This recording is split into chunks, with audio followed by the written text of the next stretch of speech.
What's up with everybody? It's your man William B. And Nicole. We're back at it, baby, with some more reaction videos. So yeah, another special request for Matthew May. Man, thank you so yeah, much. thank you. You're just really going at it. Yeah. So the name of this video is Modern South Arabian. A demographic anomaly.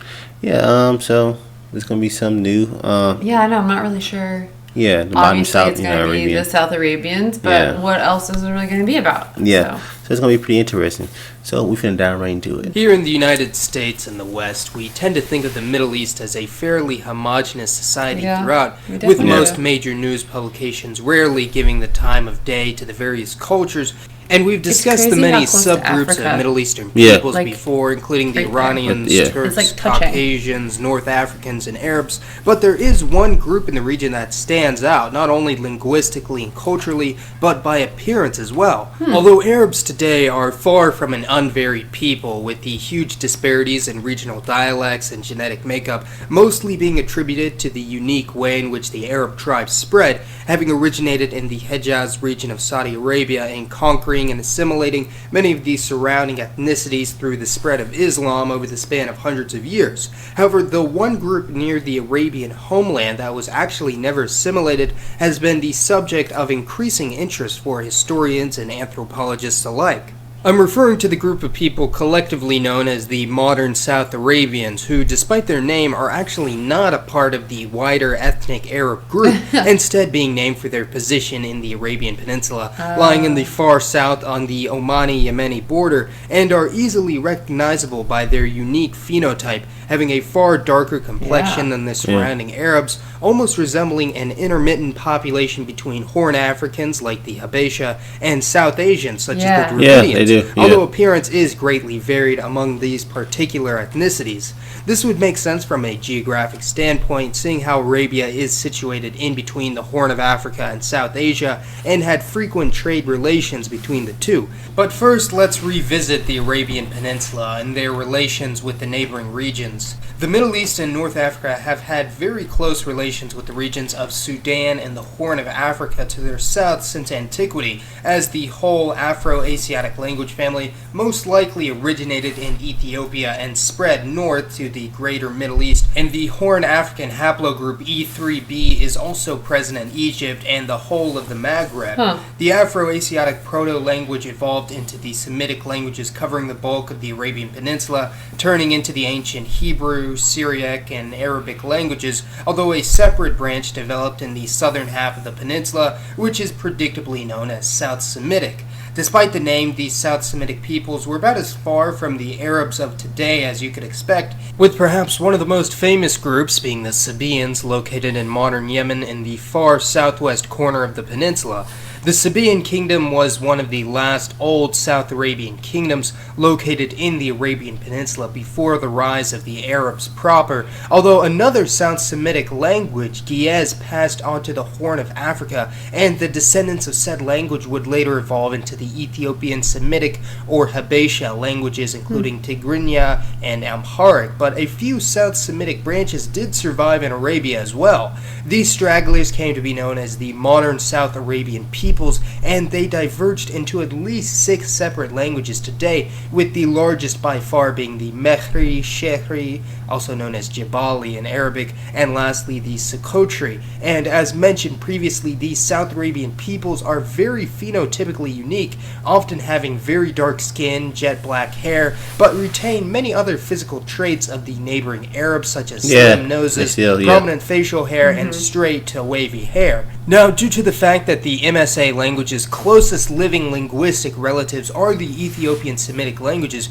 you might think that the Mehri, Shehri, and Socotri are genetically closely related to them and other Horn Africans. And although genetic studies on these people are still quite limited, the evidence actually points to a bit more of a unconventional hypothesis. But first, let's discuss some of the history of the region that may have influenced their genetics, and in order to do this, we need to go back some 60 to 70,000 years when the first humans Arabians left the continent of Africa. This first migration out of Africa led to the formation of the world's modern physical diversity and human traits, and as I've discussed in the past, virtually all of Southeast Asia was inhabited by a dark-skinned Melanesian-like people up until around 10,000 years ago, when they were replaced or assimilated by Northeast Asian migrants. And evidence also strongly suggests that Southern Asia, along with parts of the Middle East, were also inhabited by dark-skinned Proto-Australoid peoples, with the majority of South Asians today obviously exhibiting traits from this group, although mixed with varying degrees of Eastern and Western Eurasian DNA. And it's possible that the modern South Arabians are the last remnants of this Southern Eurasian group,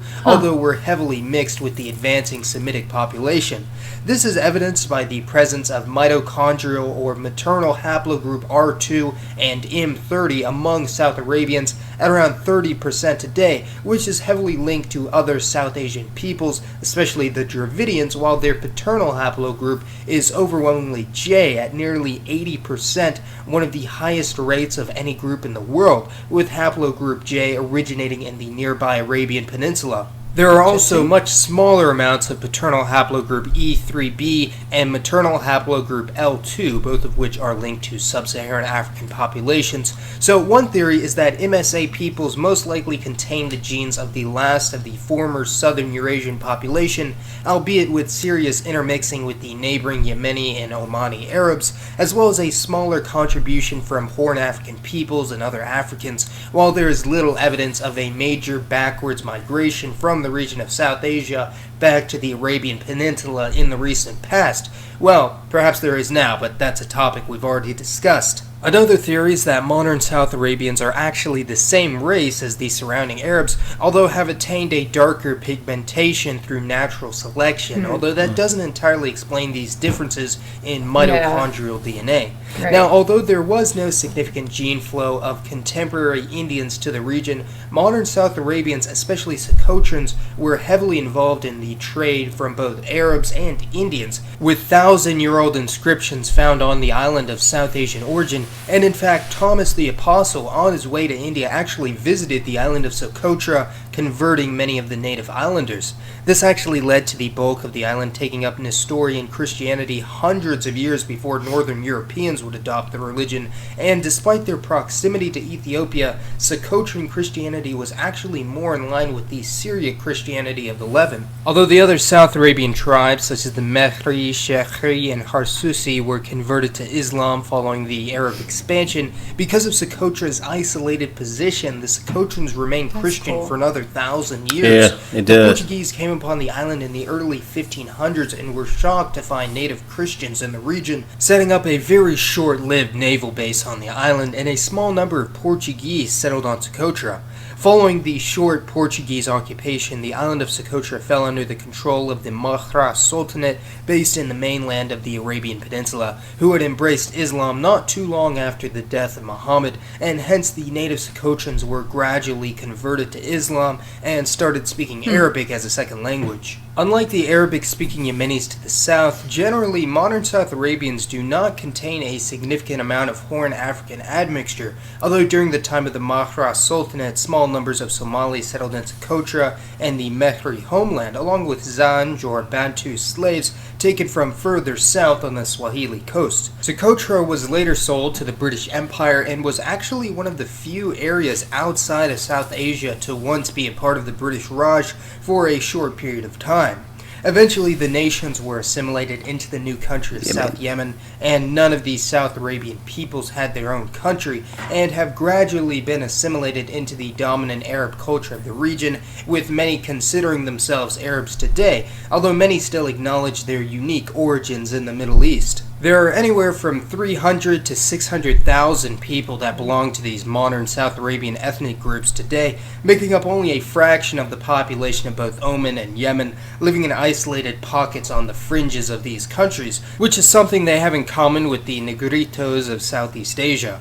There are also smaller numbers of recent migrants in the neighboring countries, especially Somalia and the Arab states of the Gulf, such as Kuwait and the UAE. Also of note is the Razihi language in the far northwest corner of Yemen, which is actually the last member of the old South Arabian languages, as opposed to the modern South Arabians, although very little is known about the Razihi people, and phenotypically they appear to be not too dissimilar from the surrounding Arabs, not belonging to the same genetic cluster as the modern South Arabians. However, another fascinating demographic anomaly in the area would be the Swahili coast just to the south, with Swahili actually having considerable influence from Arabic and Persian, although not quite enough to be considered a mixed language, with most of its grammar coming from Bantu, while its lexicon has had the most significant changes, not too dissimilar to the English language, which derives much of its lexicon from French and Latin.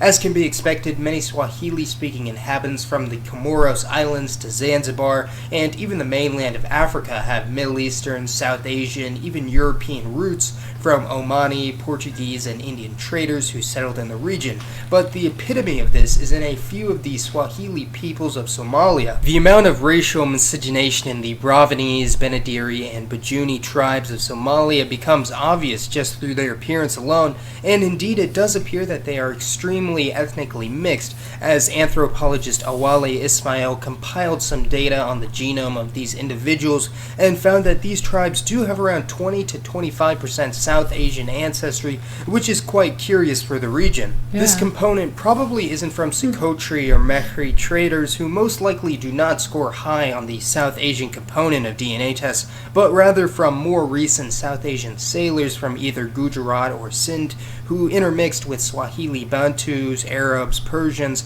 and native Cushitic Somalis to create this unique hybrid population who have created their own niche in the country of Somalia today. The Horn of Africa, in this previously mentioned region of Arabia, remains, to me and many others, one of the most captivating regions from a linguistic and anthropological point of view, as new discoveries are being made all the time. And although emigration and assimilation may see the modern South Arabian people and culture disappear soon as to their neighbors as one of the world's last great demographic anomalies.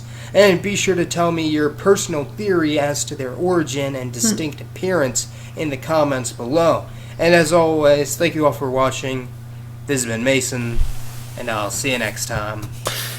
Yeah, I mean, it was really interesting because it was like he specifically said that they more resembled both physically resemble, and the DNA shows that it's like a mix of your North African and your South Asian. Basically, yeah, so they must be doing it over centuries probably. Well, he was kind of hypothesizing that they could have actually been the last descendants of one of like very first tribes, though. Yeah. That then spread out. And so then that's why they resemble both. But like I don't know. Yeah. So I don't know. I mean, at the same time, you kind of don't know. Yeah. What's going to be the real answer to that? Yeah, really don't. It would take a heck of a lot more. Yeah.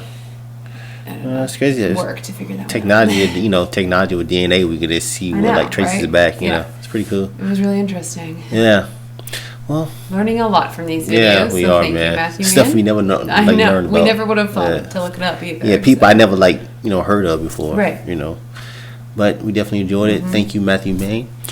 But we about to get in this video. If you want to leave us a special video request, check out the link to our Streamlabs. It's going to be in our description and our video cards. And leave your link. Make sure the video is under 12 minutes. Don't forget to subscribe. And thumbs it up. Turn on notifications. It's your man, Warrior B. And Nicole. We're going to catch you on the next 1,000. Peace and love, baby.